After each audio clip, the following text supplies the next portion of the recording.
الحمدللہ وکفا وسلام علی عبادہ الذین اصطفیٰ اما بعد۔ آج کا موضوع ہے رمضان کے بعد کیا کریں۔ رب العالمین نے اپنے فضل و کرم سے ہم سب کو ماہ رمضان عطا فرمایا، اس پر شکر ادا کرنا ہم پر واجب ہے۔ ماہ رمضان شریف کا انتظار تھا، وہ آیا بھی اور چلا بھی گیا، لیکن کتنا عظیم مہینہ تھا کہ وہ ماہ مبارک جس کی ایک ایک ساعت برکت والی تھی، ایک ایک لمحہ رحمتوں والا تھا۔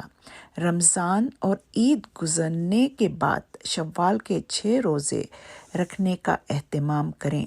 حضرت ابو ایوب انصاری رضی اللہ تعالیٰ عنہ سے روایت ہے کہ رسول اللہ صلی اللہ علیہ وسلم نے فرمایا کہ جس نے ماہ رمضان کے روزے رکھے، اس کے بعد ماہ شوال میں 6 نفلی روزے رکھے تو اس کا یہ عمل ہمیشہ روزے رکھنے کے برابر ہوگا۔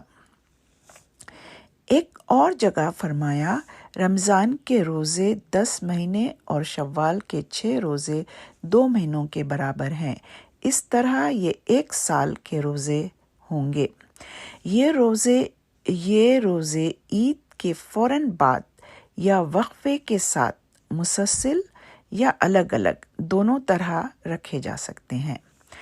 قضا روزے رمضان میں کسی بھی عذر کی بنا پر چھوڑے گئے روزوں کی قضا جلد از جلد ادا کریں، کیونکہ رمضان کے دنوں کی گنتی پوری کرنا ضروری ہے، لیکن یہ روزے شوال کے نفلی روزوں کے علاوہ رکھے جائیں گے۔ باری تعالیٰ کا ارشاد ہے، اور جو کوئی مریض ہو یا سفر پر ہو تو وہ دوسرے دنوں میں روزوں کی تعداد پوری کریں۔ اللہ تمہارے ساتھ نرمی کرنا چاہتا ہے، سختی کرنا نہیں چاہتا، اس لیے یہ طریقہ تمہیں بتایا جا رہا ہے تاکہ تم روزوں کی تعداد پوری کر سکو۔ ماہ رمضان شریف ہماری تبدیلی کے لیے آیا، ہمارے تغیر، ہماری روحانی ترقی کے لیے آیا، ہمارے تزکیہ نفس کے لیے آیا، تقوی کے دولت سے بہراور کرنے کے لیے آیا۔ سبحان اللہ! تو ہم بدل گئے تھے اور ہمارے حالات بھی بدل گئے تھے، ہم نے اپنے عادتوں کو چینج کر لی تھی تو ہمیں قلب کا سکون نصیب ہو گیا تھا۔ ہم رات میں دیر سے سونے کے باوجود سحری کے لیے اٹھتے تھے تو ہمارے سر میں درد نہیں ہوتا تھا۔ فجر کی نماز پڑھ کر تھوڑی دیر آرام کر کے دن بھر محنت کرتے تب بھی انسانوں کو تکلیف نہیں ہوتی تھی۔ وجہ کیا تھی؟ وجہ سب سے بڑی یہ تھی، تم بدل جاؤ، تمہارے حالات اللہ تعالیٰ بدل دے گا۔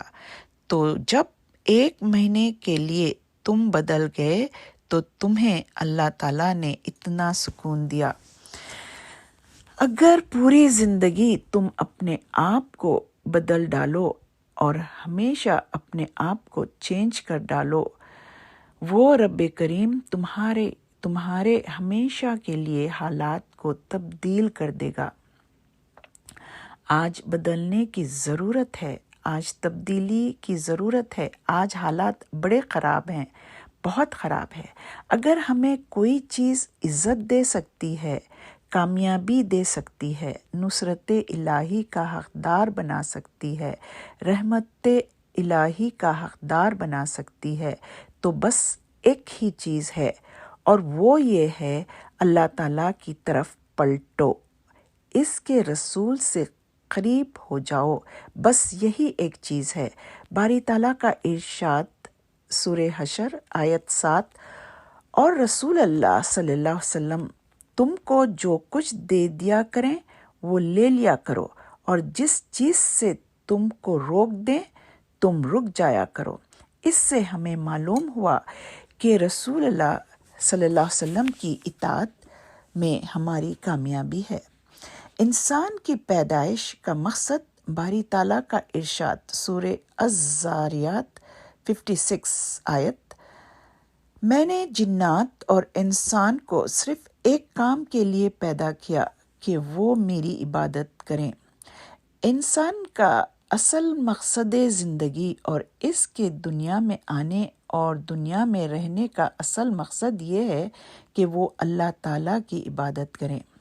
نماز کسی حال معاف نہیں، جس کے بارے میں باری تعالیٰ نے فرمایا کہ اگر تم جنگ کے میدان میں بھی ہو اور دشمن سامنے موجود ہو تب بھی نماز پڑھو، اگرچہ اس وقت نماز کے طریقے میں آسانی پیدا فرما دی، لیکن نماز کی فرضیت اس وقت بھی ساقط نہیں فرمائی۔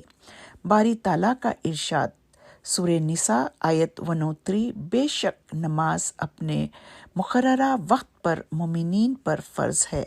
اب بتائیے کہ جہاد سے بڑھ کر اور کیا عمل ہوگا؟ لیکن حکم یہ دیا کہ جہاد میں بھی وقت پر نماز پڑھو۔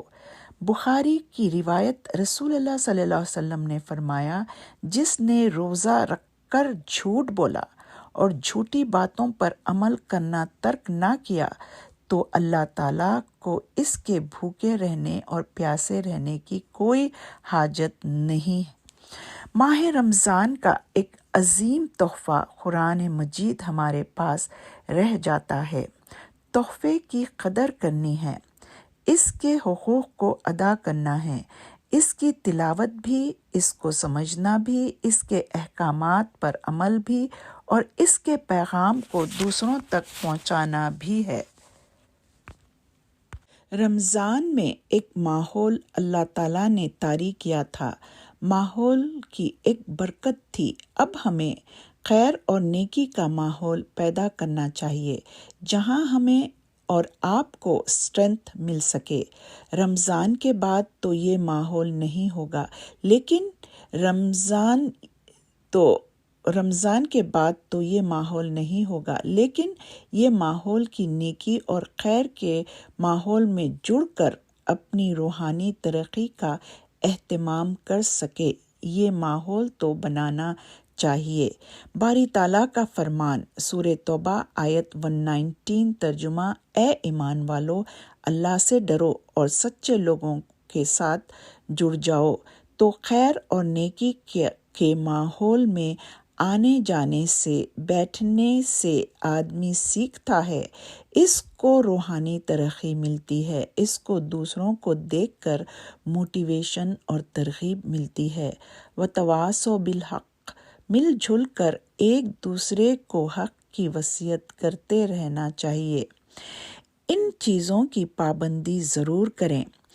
نمبر 1، تلاوت قرآن روزانہ جتنا ہو سکے پابندی کے ساتھ ضرور بضرور پڑھیں۔ نمبر 2، ذکر اللہ کی کثرت کریں۔